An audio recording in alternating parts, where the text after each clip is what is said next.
Recently, I was at a farmer's market and a small musical combo was playing some songs that nobody was paying much attention to until they started singing one that about a dozen of us gathered around and we sang it all together. We knew all the words, even though this is the most complicated song in the history of rock. It's called American Pie.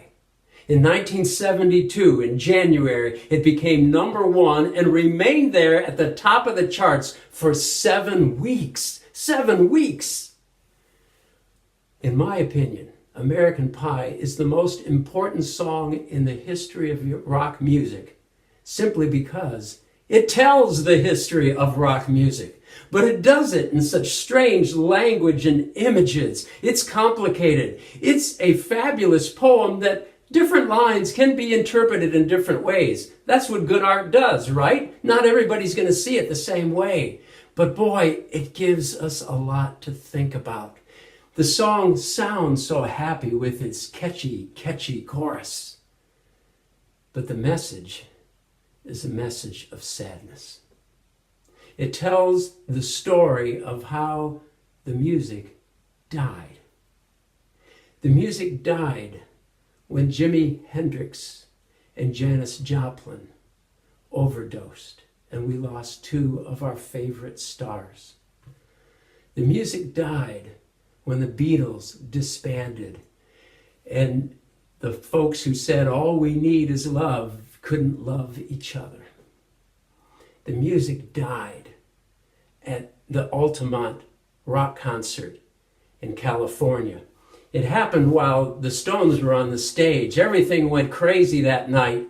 In fact, Rolling Stone says that it was rock and roll's all-time worst day.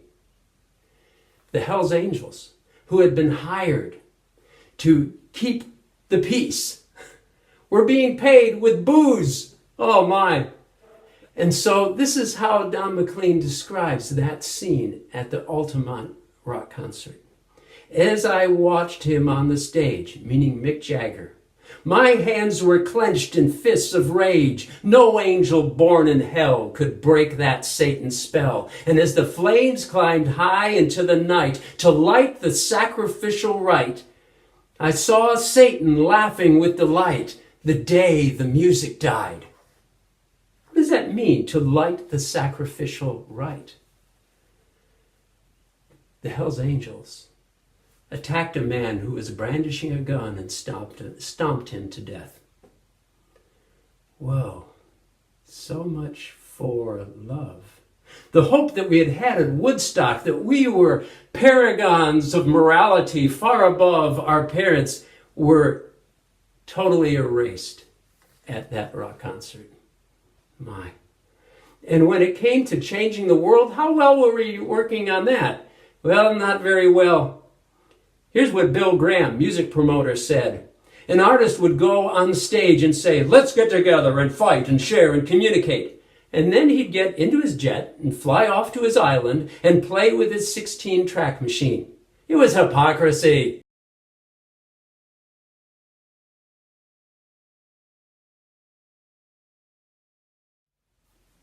The next song in the playlist is American Pie. It's a version that was put together by someone that's got some pretty interesting graphics to go with it. You don't have to accept that interpretation of the meaning of all the lines that's shown in this video, but it sure will make you think. It makes me think. As you're watching it, consider this. Why is it that the foundation of rock wasn't enough to sustain it? Why didn't its conscience rise to the top and we had the moral courage to fight to change the world? Why is it that our search for spirituality had fallen short? As you're watching, ponder this question. Do I recall what was revealed the day the music died?